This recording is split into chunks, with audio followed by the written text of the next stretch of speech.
ba kasi sinabi sa tatay mo yung totoo? Na nasasante ka? Ano? Nawalan ka na naman ng trabaho? Opo, Mamo. Paano na kailang tatay mo niyan?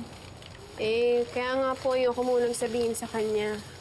Ayoko siya mag-isip tungkol sa gastusin. Lalo na po ngayon, nagpapagamot siya. Makakalata din yun, no? Hindi mo naman pwede itago. Pag nakahalata na siya, may bagong trabaho na ako noon. Ay, wow. Overconfident, ah. O bakit? Magaling naman talaga ako, ah. Sipag. Maayos magtrabaho. Totoo naman yung sinabi ko kay tatay, eh. Na-appreciate naman talaga ako ni Ma'am Charlene at Sir Raymond. Nga lang, naway na naman ako ng anak nila. Naiintindihan ko naman kung mas kakampihan nila si Libby.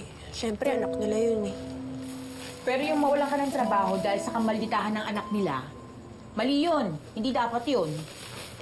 Sorry rin naman na po si Ma'am Charlene sa akin. Okay na ba yun?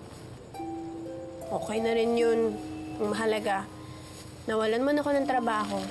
Nakita niya na wala akong kasalanan. Wala akong ginawang masama. Diyos ko, masyado ko nagpapakahiro ko sa. Mamaya, babariling ka na sa luneta.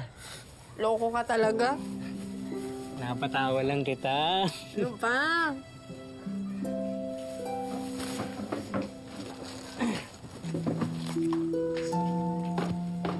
O ayan. Iuwi mo na to para may ulam kayo ng tatay mo bukas. Naku, salamat po, Mamo, ah. Hindi ko na po ito tatanggihan.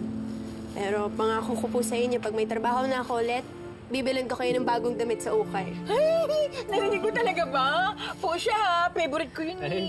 Pusha. Oo naman. Sige nga, spell Pusha. Oh. F. F. U. U. Red. Gusto ko red. Red na lang. Okay na rin. po. Okay na red. Sige po. Basta, laban lang po sa buhay. Walang susuko. Dahil naniniwala ako na pag may nawala, may papalit po na mas maganda. Good vibes lang. Tama. Good vibes. Good vibes. Good vibes.